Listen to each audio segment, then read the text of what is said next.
Hey, everybody. Welcome to the For the Love podcast. This is our special edition. Once a month we do for the Jen Hatmaker Book Club. One of the best things about book club is that we always get a dedicated interview with our author of the month. And those have just turned into some of the most wonderful, fascinating conversations. And we get to ask our personal questions, and we end up having access to our author in a way that just feels really, really special. And today is no exception.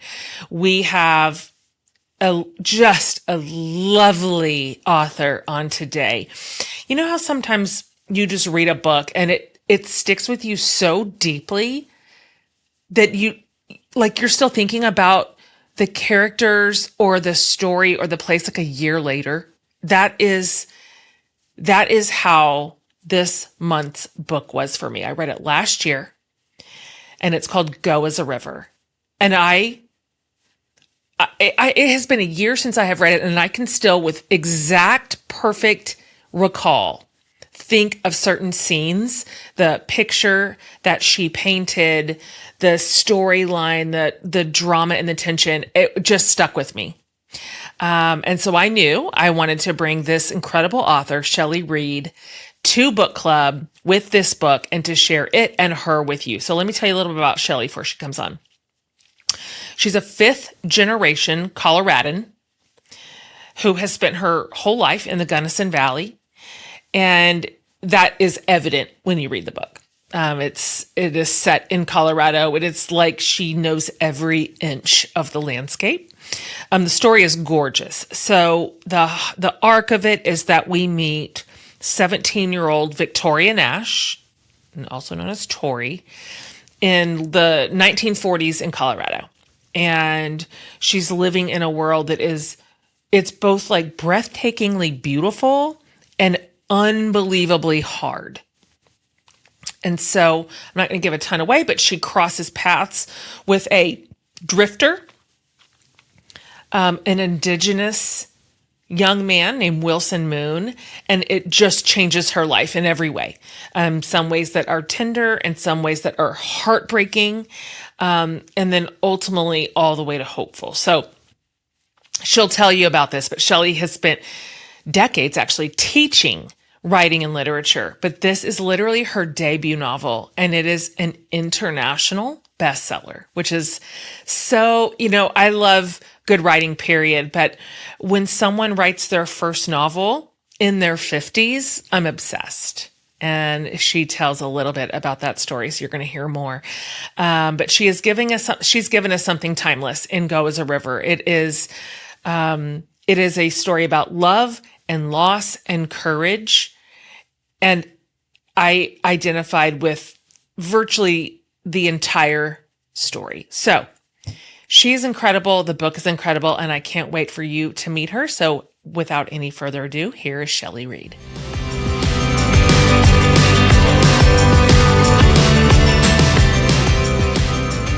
Shelley, oh my gosh, welcome. I'm just delighted to meet you. Oh, Jen, I am delighted to meet you. Thank you so much for having me.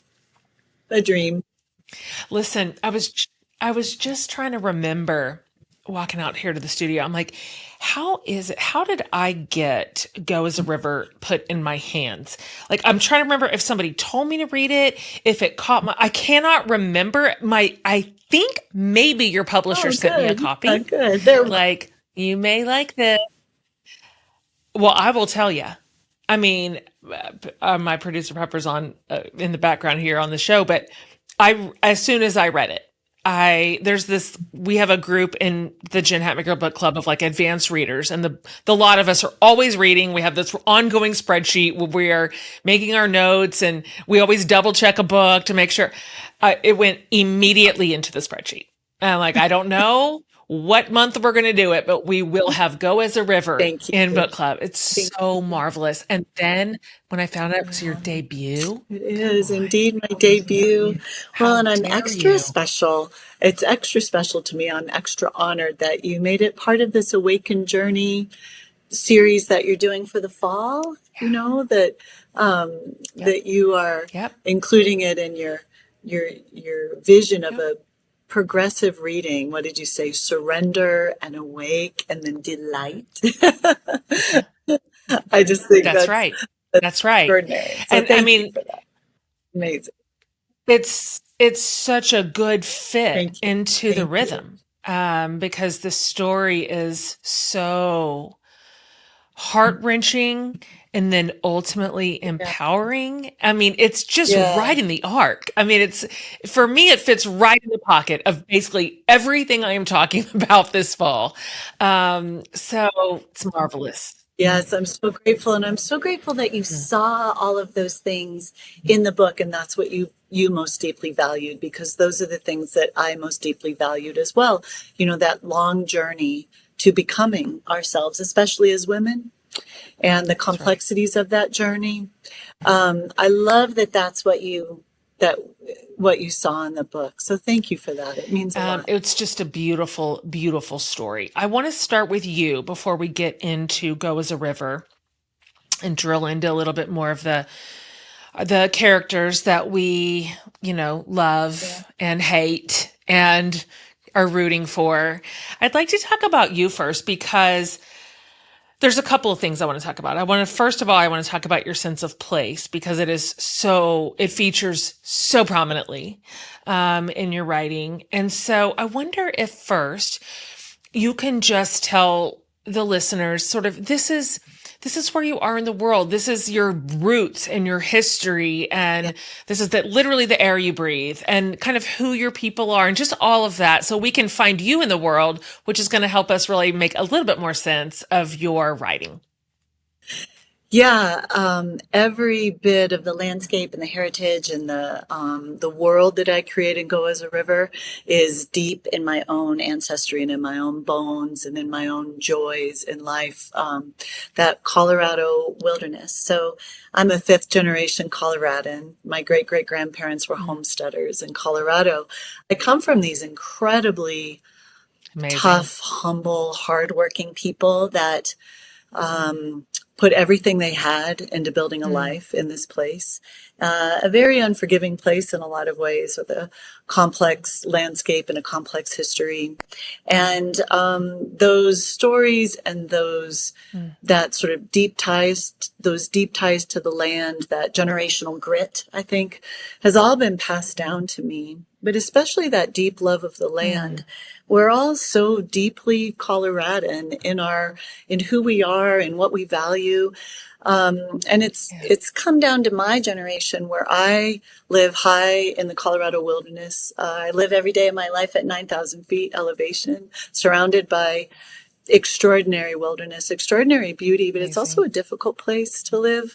But I choose it because it enriches my life so Mm, deeply.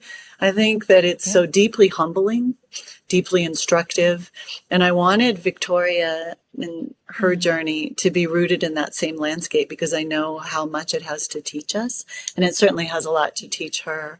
It's also just the world I know so well. mm, The particulars of the novel, where she's deeply yeah. immersed in the land, those were always the easiest parts of the book for me to write, because it's just second nature for me. Yeah. I spend so much of my time out in wild landscapes just observing, Interesting. and I Oh have my since I was a gosh. child. I'm so grateful to my family for that. But Mm, yeah, I think my ancestry and my deep ties to mm, place made me want to explore both place and then the very particular pain of displacement. And that all fed into my choosing of the setting to tell mm, Victoria's story. mm. It comes through so sincerely. Um, Before I would have even done a deep dive on your personal history, when I read Go as a River, I remember thinking, this is this author's land. That this author lives here. This is too clear and true and visceral to have been invented in someone's imagination. Which part of Colorado are you in? Yeah, I'm on the western slope of the Colorado Rockies, Yeah. the western side of the Continental Divide. Yeah. But I'm so grateful that that is what you felt, because that sincerity, Hmm. that authenticity me just pouring my heart and soul, the things that I Mm, value and love the most into this book is really what kept me moving with it. And I love when a reader feels that I really showed up totally. wholeheartedly to both Victoria's story, but also very much about describing the landscape. I read one review once that said it read like a love song to Colorado. And because we are so Beautiful. deeply rooted here as a family, that meant so much to Mm, me to hear that. I hope it reads like a love song to mm. Colorado. That's incredible. I'd love to hear you talk more about your personal story as a writer, because this is your debut novel. I mean, it's a masterpiece. And I'd love to hear your earliest roots of writing and reading and being drawn to this sort of beautiful and excruciating work of being a novelist, and your arc to get here, what it took to get all the way to this book on a shelf. Yeah. Yeah, well, I'm so grateful to just get to talk to you because I just admire you so much. And I think Thank so you. much of what you do is celebrate women at this later stages of our lives Hmm. where we've been able to gather ourselves and grow and find Yeah. our power, find our true voices. Hmm. It ends up being true for the character in my novel, but it's equally true for me Love in the this. journey of my own life. And I think it's reflective of sort of the way in which you are Hmm. empowering women everywhere to see ourselves Hmm. as older women at our peak of our strength and Love our it. the strength of our voice and our message. So as a writer, I always knew I wanted to be a writer. I certainly set out to be a writer from the time that I was a child. I was Hmm. just very naturally drawn to narrative. I was always wondering in any situation, what was the story there? And I wrote a lot of poems and short stories. I wrote a 66-page book when I was in third grade in Amazing. response to a 2-page assignment from a teacher. I think I Oh just my always gosh, loved that is it. amazing. Isn't that cute? My mom saved It's it. so Bless her cute. heart. I'm here in my mother's house. This is why. And my mom saved it. And I'm so grateful for that because I wouldn't have remembered. I pulled it out of the Yeah. envelope. I wouldn't have remembered that it was in response to a 2-page assignment. But I really love looking into the mind and the spirit of little 9-year-old Shelley that would Yeah. write a 66-page book in response to a 2-page assignment because I think I just felt the spirit of the power of Hmm. storytelling. I've always Yeah. known that stories matter. I went on to undergraduate, master's, PhD level to study literature, just Yeah. immerse myself in stories in the narrative world. And but, so somewhere along the line, I went from being a writer to being a teacher, and I am actually Hmm. deeply grateful for that journey. I was awarded a teaching fellowship in graduate school where I was there to study creative writing, but I ended up head Yeah. over heels falling in love with teaching. And the reason Ah. why is that, Hmm. gosh, I just thought, what an incredible opportunity to lift up young people. I always saw my role Yeah. as a professor as more of a cheerleader than anything else. Hmm. I taught for almost 30 years, and in that time, Wow. my goal with Gosh. every single one of those thousands of students that I taught was to help them find and claim their individual paths and their individual genius, because I Hmm. think so often young people are boxed in and they get alienated from the very Hmm. beginning to who their true self is and what their true journey is. And I thought that if I Yes. could save these young people a whole lot of pain Hmm. going forward and just help them discover who they are now, follow their most authentic It's amazing. selves. So in that way, I had these close, beautiful relationships with my students, and I absolutely loved it. And I found myself writing less and less Hmm. as I was a full-time teacher. Yeah. And then I became a mom. And Yeah. that's a central part of Yeah. my own journey is being a mother. Hmm. The most remarkable, valuable, challenging thing I've ever done in my life was my 2 incredible kids. I know you're a mom as well. And Yeah. I Yeah. eventually, I think I just, as many women do, I gave over my entire self to those 2 endeavors, to my job Totally. and to my Yeah. kids. And honestly, I'm a deep believer that everything in life has its season. And I sort of look back on it now Yeah. with no Me too. regrets, thinking that was my season to Hmm. pour myself into being the best teacher I Yeah. could be, the best mom I could be. And my creative self just got bumped further and further and further to the bottom of the list. I think that's a common story. I would imagine many of your I do listeners and too. your book club members would Hmm. be like, yeah, that happened to me in my life. Yeah. Reclaiming that at some point then becomes really essential. And I'm not so sure Mm. that I set out to actively reclaim my creativity and my writerly self as much as Victoria Nash, bless her heart, the main character of my novel. She Love came to her. me in whatever magical way characters come, and it was Victoria who turned me back.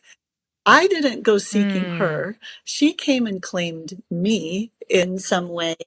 And she is I who love turned me this. back to my writing life because she came to me with such power and such insistence that I had to write Mm. her story, whether I had time to do it or not. Little by little by My little, I started gosh. accepting this journey of coming back to my writerly self, a little reluctantly at first. I chipped away at it little by little for about Mm. 13 years. Total labor of love. Yeah, Oh my very much in the margins gosh. of my life at first. Total labor of love. And so when I say to all of your book club members and to you, thank you so much for loving and valuing my book, you Wow. have to know that I wasn't sure that anyone would ever read it. I just knew I loved this character so much. I knew her story needed to be told. And she just kept poking at me until I told it. So it was kind of accidental in some ways that I came back to my writerly journey. And yet through this book, I have completely changed my trajectory. My kids are in their 20s now. I'm not teaching You anymore. have. And I finally have become the writer that I set out to be when I was 7, 8, 9, 10 years old. And I feel like the journey itself was all just perfect, primarily because of this reason. And I also think your members of your book club will understand Mm. this. I could never have written this novel as a younger woman. I had to Yeah, grow. I had a lot totally. of tragedy, a lot of loss, a lot of challenges in my own life. I had Yeah. to step up multiple Mm. times. I had to discover my own deep strength and resilience through a lot of difficulty. Yeah. And every time I learned a little bit more, and then every time I might falter, but I gathered myself up bit by bit by bit. And I was able to then tell that story only because I lived it. And I could never have told that as a younger woman. So I feel Mm. like whatever strength I have as a novelist, I had Yeah. to accumulate it little by little through the hard knocks of life. And so here I am now. The novel was published 2 years ago when I was 57. I'm 59 years old. Mm. I'm turning 60 in December. And here I am Amazing. in this moment in my journey, a place that I Amazing. kind of envisioned for myself all along. Yeah. Yeah. I love this. No, There's not a template no, for how we get to no, where we want to go. There's no. not a formula. And somebody was asking me recently, what Mm. is something that you like Well, really regret? That was the question posed to me. And I just I said, I don't love it. don't know that I love that word. I have really re-examined my Oh my God. relationship with the whole concept of regret because I that would mean that I would have to go back Yeah, and make a different yeah, decision that would alter the yeah. life that I have. And I love the life that I have. And it has taught me what I know and it's made me who I am. And I can't figure out how Yeah, or why I would go back and pull one big boulder out of the river and then expect the river to keep flowing in the way that it has. And so yeah, I actually love hearing a story about a later in life, really kind of coming of age, really for you in terms of being the writer that you always dreamed of. And I really love hearing how insist. Victoria just Yeah, insisted on being told, her story being formulated. And I yeah, love it when novelists tell me this. I think this is so fascinating. I think it is so yeah, fascinating when a character finds her yeah, writer and just bothers her until it's there, until she's on the page. It's just fascinating. And so you started with Victoria. Did she come to you fully formed? Was it the edge of an idea? Like, how did you go from that sort of knock on the door from your lead yeah. character It's all to the about story? process. And I think the more generous we can be as writers with process and Hmm. allowing it to unfold over time, and allowing it to unfold in the most authentic way for that story, then we really get into the story that we really need to be telling. I think the more that we go in with preconceived attitudes, it's great if it gets us started, but then we have to be as open as possible. I mean, I'm grateful that you said what you just said about regret, because I also think that is based in generosity toward ourselves. We have to find a place, both as human beings, as women, as writers, Yeah. anyone on any journey in life. You have to find that deep place of generosity for yourself and a deep belief that things unfold as they should, as long as we're showing Yeah. up with our best intentions, we're showing up as best as we can, give ourselves the opportunity to falter. That trajectory in our journey in lives is not all that Yeah. different in the trajectory of the journey of a novel, I found. Historically, I wrote mostly short fiction and poetry. I love poetry and some creative nonfiction for magazines. I actually never imagined myself a novelist, so I certainly had no idea. Yeah, I really didn't. I'm not so much an accidental Oh, it's novelist as I interesting. am a necessary novelist, because Victoria, my answer to your question of did she come fully formed? Absolutely not. I can tell you how she came along for me, because I think it's actually kind of a fun story for those who read the book, because the moment that Victoria was born in my imagination, I actually found a way to get it Yeah. into the book, to honor that moment. But she was very much not fully formed. I had to allow her many, many years to come to fruition in my mind. But I was out camping one evening by myself, which I love to do. Like I said, being immersed in the wilderness is life-saving for me. It's my spiritual journey. It's often the only place in this crazy, wild, confusing world that life actually makes sense to me, because when you're in a wild landscape, everything is so deeply real. And so itself kind of recenters me and allows me to keep moving forward. And I was out camping by myself one evening, which I really love to do. And, about 100 pages into the novel, when Victoria first sees the mother deer and the two fawns. So that moment happened to me exactly that way. A deer came shuffling out of the foliage with one little fawn. Yeah.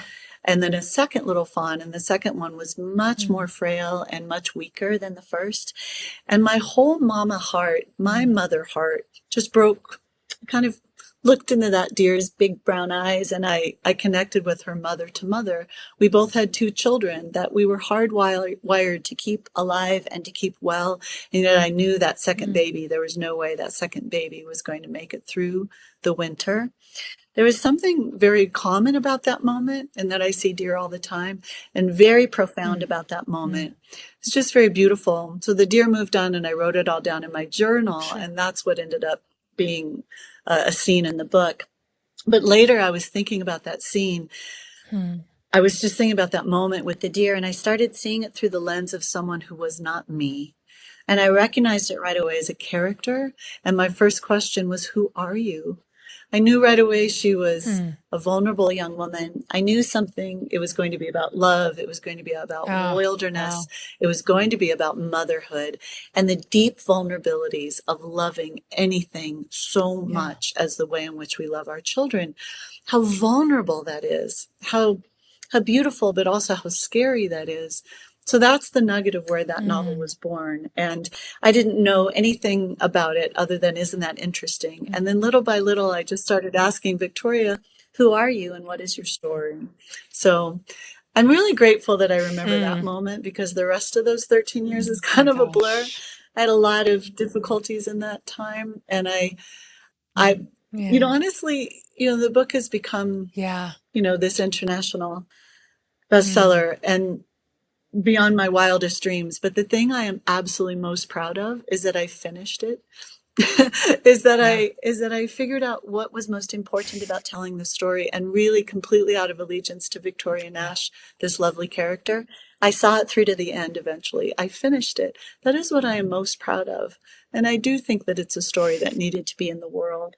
Of that depth of our strength and resilience, and how we as women discover it. Yeah. Yeah, it's stunning. Obviously her story is it's located in a space in history, obviously in a place in the world. She's younger.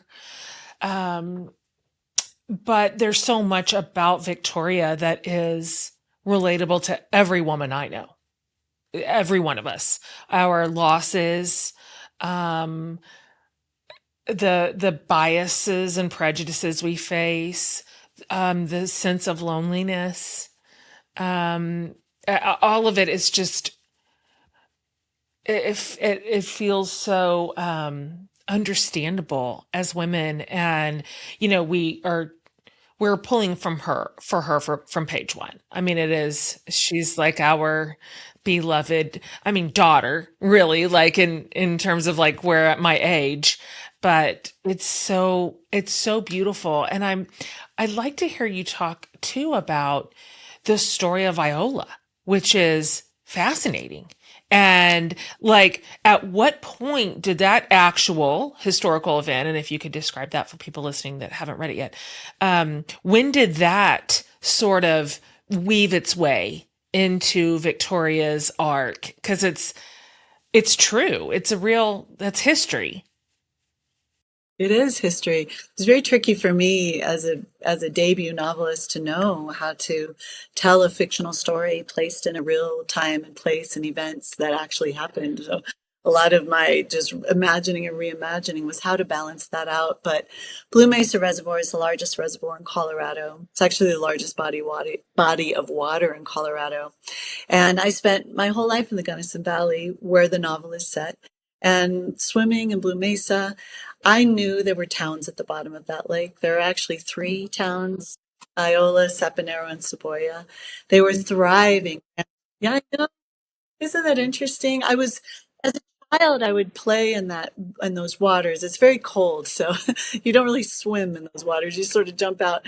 I would splash and play in those waters as a child, knowing that there were those towns at the bottom of the lake. I thought that was very haunting. And truly, most people look at Blue Mesa and just see a beautiful lake. Most people are very unaware of the fact that historically these were thriving ranching and farming and fishing communities along the lower wild Gunnison River. And but I filed that back in the back of my mind when I was a kid as a very haunting thing. And I think when it came time to place Victoria in a setting, my mind immediately went to the story of Iola. And what was it like for those people to be forced off their ancestral land, land that they loved, land that they had carefully cultivated, to be forced off of that, and then to have that entire area erased? This idea of erasure on top of displacement, to me, I really felt was a special kind of pain. And then, of course, well before the predominantly white farmers and ranchers of the Iola area were displaced for the reservoir, was a very violent displacement of the indigenous people of that same region. And I thought, gosh, beneath that reservoir lies layers and layers of story, layers of displacement that really inspired me to dig deeper into who Victoria is.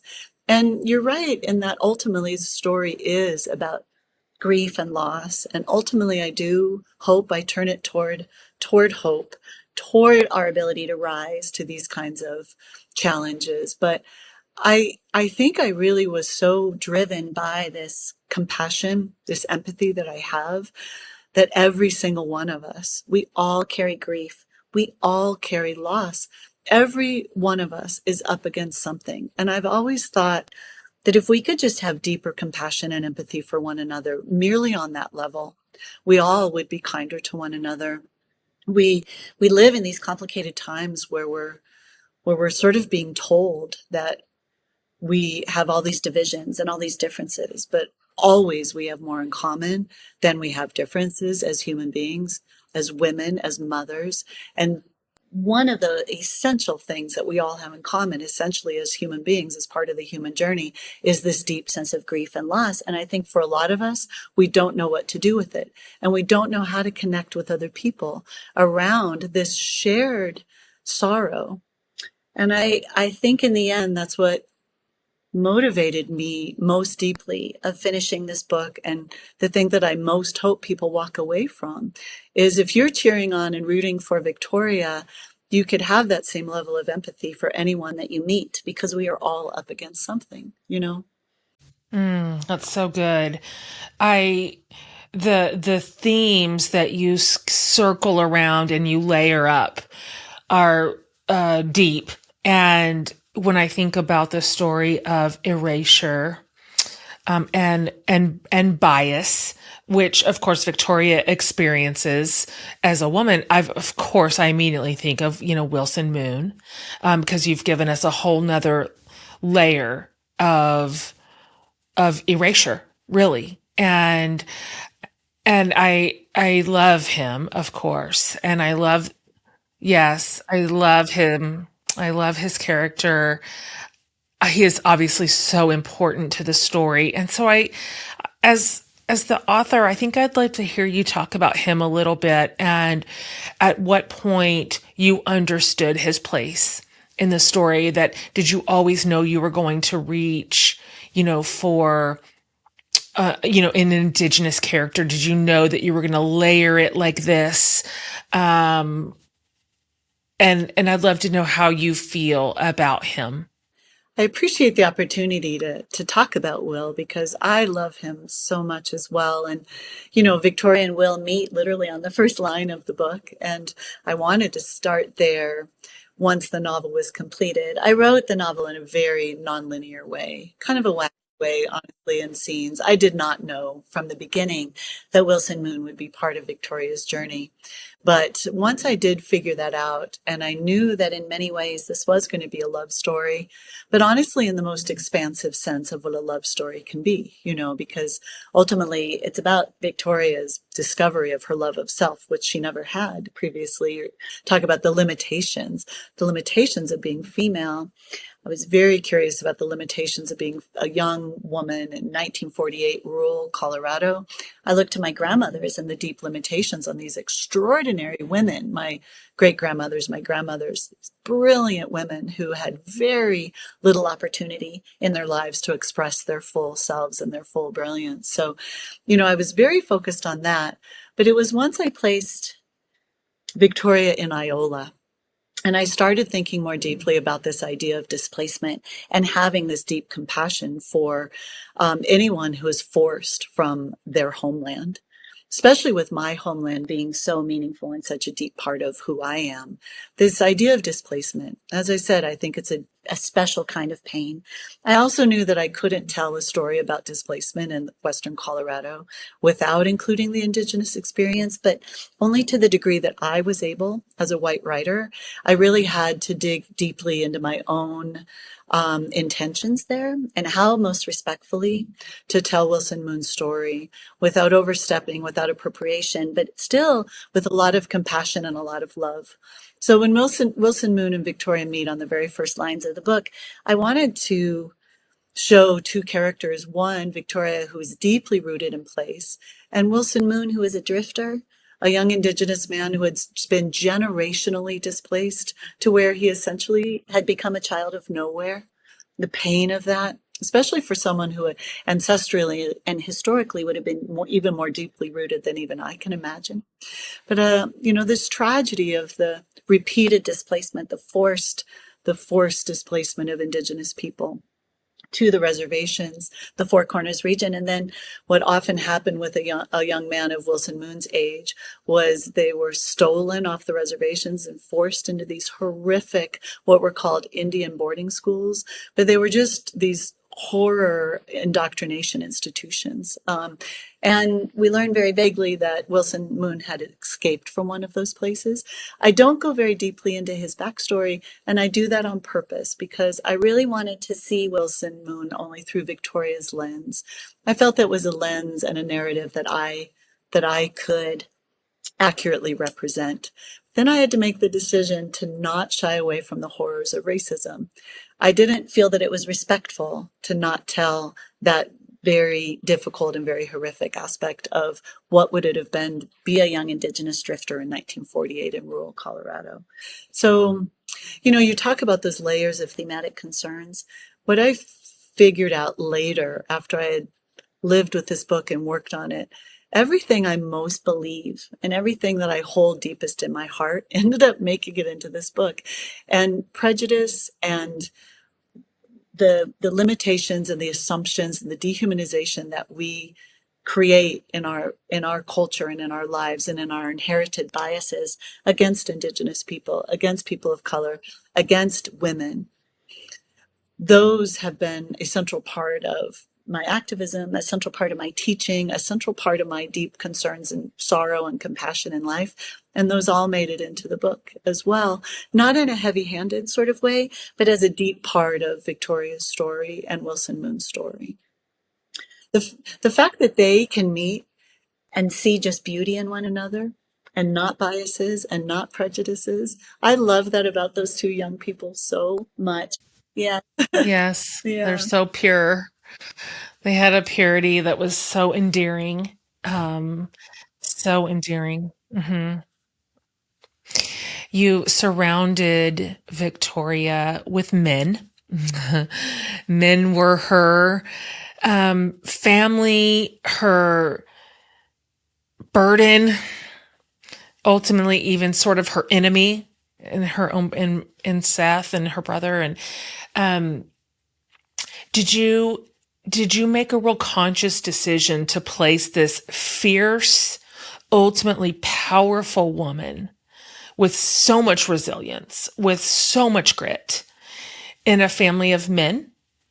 Did you ever like noodle the idea of putting another woman in the scene, or did that really help her story ascend?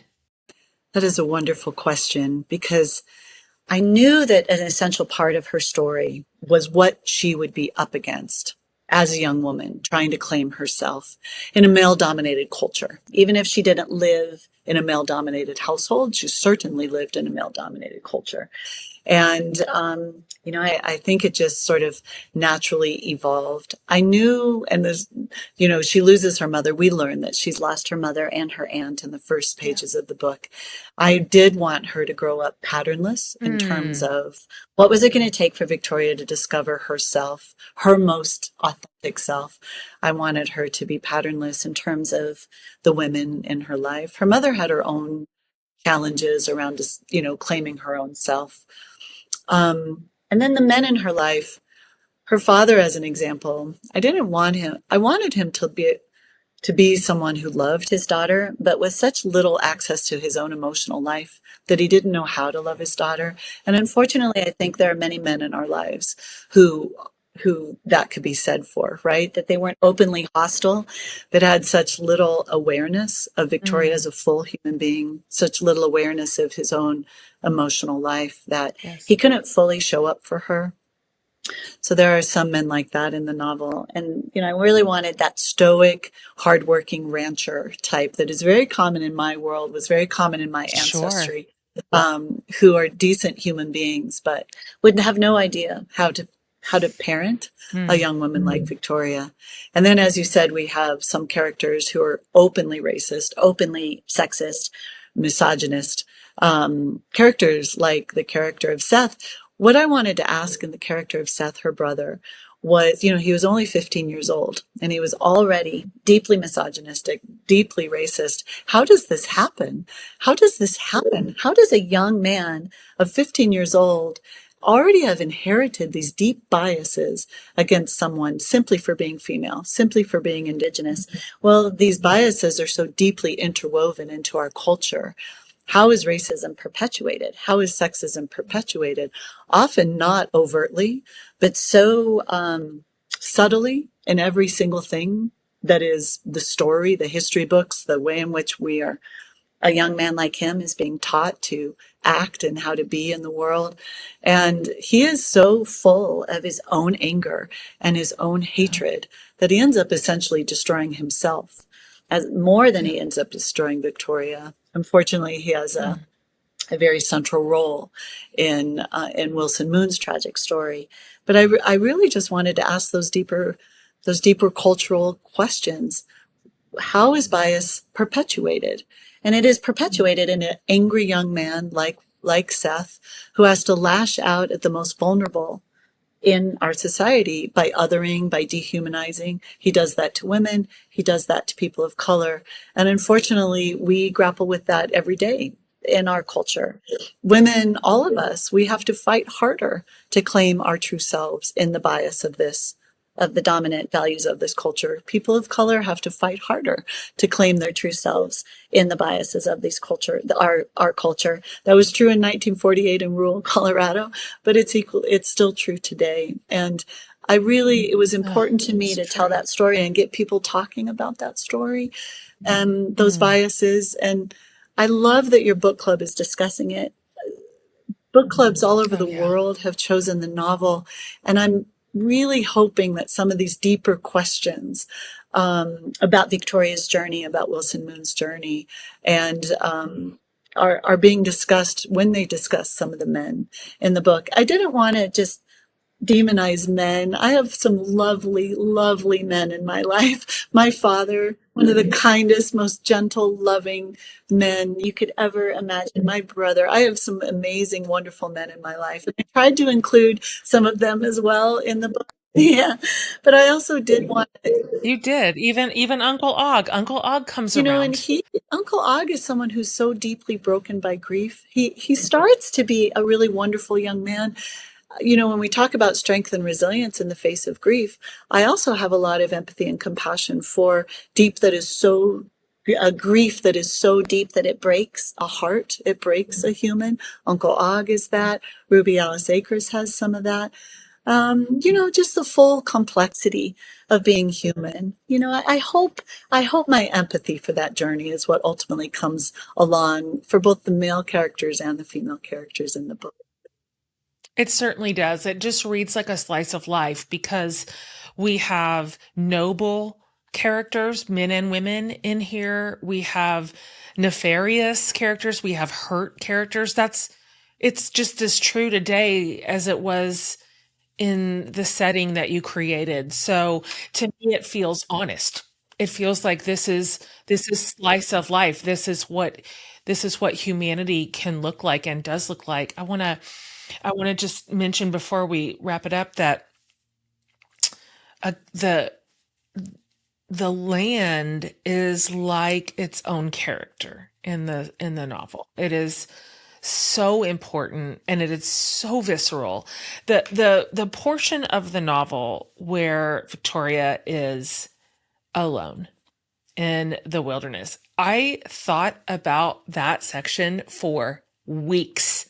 I mean, I felt branded by it. Like my brain felt branded by the picture that you painted of her alone in these sometimes super unforgiving elements. So harsh, such a challenge to even just get through a whole season. And then, and we can talk about this because we put this interview into the book club at the end of the month when we tell everybody if you haven't finished yet, this is your problem. Like spoilers are over by the end of the month, so don't listen. But at the end, where she moves the trees, she moves the orchard, and she replants. It's like this land story mimics and mirrors hers. It's a very, very powerful theme of renewal, of change. And so did you decide early on that you were going to move her and her like precious trees to a different place? Yeah, I think that is, in fact, one thing that I knew I had to do for Victoria. As we've discussed, there is a lot of loss in this book, and I wanted to give something. I needed to give Victoria's very ragged family one beautiful thing. So I gave them these beautiful Colorado peaches. And I wanted to give sweet, beautiful Victoria something to save. There's so much loss, so much outside of her control, something to save. And I really wanted the peaches to ultimately be a symbol of the ability to have resilience in new soil. That to be transplanted to a new land, forced from your homeland, the ability to have resilience in new soil. I just thought it was very important that she have both surrender. I love the idea of surrender and also determination. I think the more that she was actually able to sort of surrender to when she was out in the wilderness, she had fear. Once she surrendered to that fear is when she started growing her confidence. She had to surrender to the displacement, but she was able to grow that confidence with this deep determination to relocate her family's ancestral peach farm. I just had to give sweet, lovely Victoria something to save. Yes, so I'm glad you saw Oh, how. it just, oh, the redemptive arc there at the end was so satisfying. It's just so satisfying. And I loved what you handed to her. And it wasn't saccharine, of course, because there's way too much loss for it to be a shiny story. No, yes, but that she got that like beautiful win Yes, she had a win.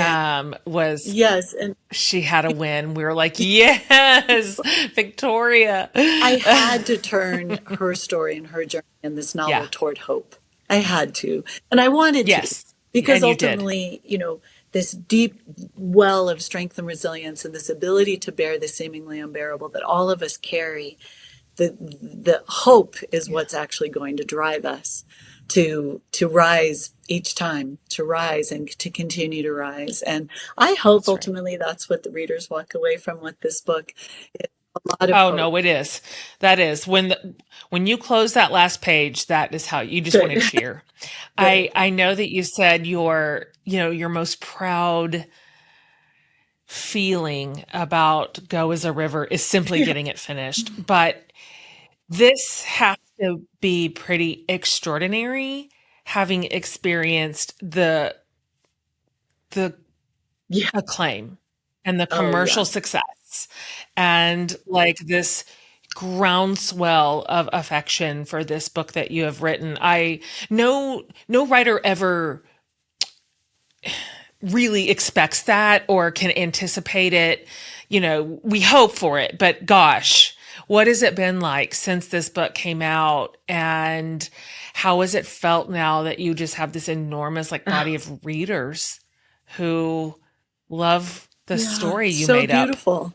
Just so unanticipated on my Yeah. end and so beautiful. The international component as well. Mm. I've been on book tour in 18 states and 11 countries. Mm. I've met thousands of readers. Gosh, my Yeah, word, that's it's crazy, crazy. Jen. It is, and I'm sitting here talking to beautiful you.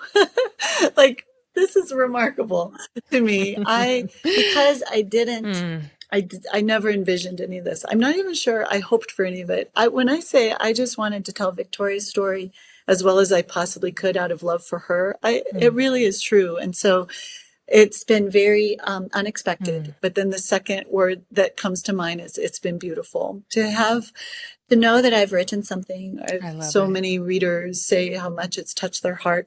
To me, that is my author's dream come true, that I could write something, especially cross culturally, no Mm. matter where in the world people are reading it. There's something Yeah, about this story that empowers women, particularly, I think, although men love the book too, but I yeah. think it really is a story of female strength. That it's touched hearts.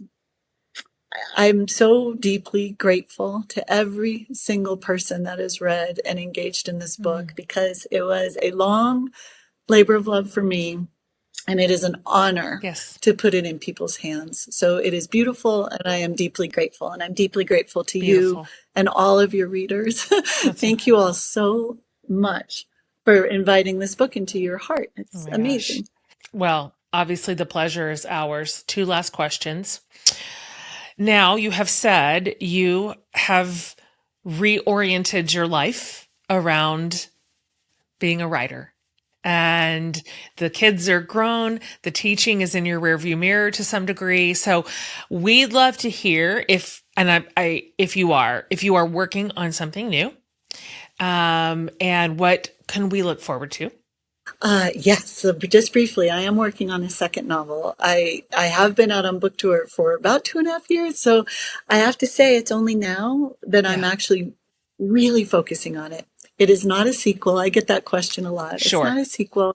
Actually, I really loved where I ended Go as a River. That's It was right. very That intentional. story's Yeah, but it is beautiful and another. finished. Thank you, thank you. Hmm. Another novel set in Colorado, and I digging into some of my ancestors' stories, and I also want to include some early female mountaineering. I'm a mountaineer. Oh, I'm very interested in the gosh, the determination it took for yeah. women to start really climbing big peaks in Colorado. Something around. Oh, So it's, I will say just briefly, it's set in the Sangre de Cristo Mountains, which is the Blood of Christ Mountains. That in of itself is so beautiful to me, and there are so many stories to be told there. So I am working on it. I'll give myself the grace ooh. again of not rushing it, not, No, no, absolutely. Let it come as it comes. And yeah. what's the time frame, more or less, of that Earlier, a setting? little bit earlier. I think Yeah, closer 1912 to 1915, actually, kind of a more condensed time frame and a little bit earlier. yeah. I don't consider myself a historical fiction writer, more literary Huh. fiction. Well, look what's happening. Yeah, well, I do love history. Yes. So anyway, yeah, that's Yeah. what I'm working on. But I also have to say that the film for Go as a River is in Mm, development. It's actually happening, and I've amazing. recently gotten involved a little bit in that. So I'm also working on that in a very marginal way. That But is so incredible. yeah, Is it already cast? no, not yet. No, mm-mm. I think Okay, they are so it's in soon to development. make a big announcement about it in some way. I don't really know, but So happy for you. yeah, It's I can see it in my mind's eye yeah. Thank you, on the big screen thank for you, sure. thank you. Uh-huh. It's going to be Yeah. beautiful. Last question.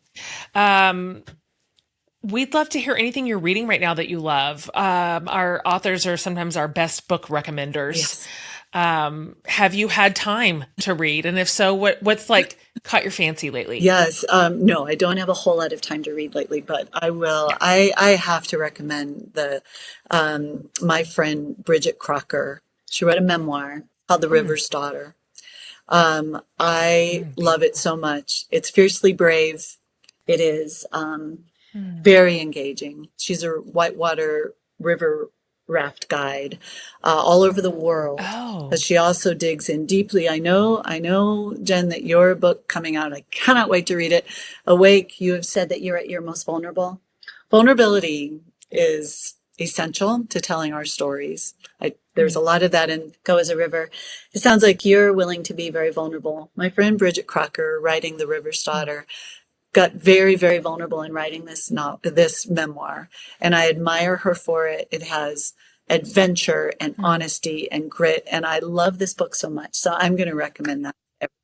Yeah, Oh, love it. isn't Beautiful it? Yes, title. The River's Love Daughter. it. Yeah. Yes.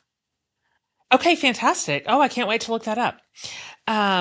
Well, we are just so happy to know you and to have had the joy to read Go as a River. And it's just stunning and it's incredible. I cannot wait to see what you're Yeah. writing next.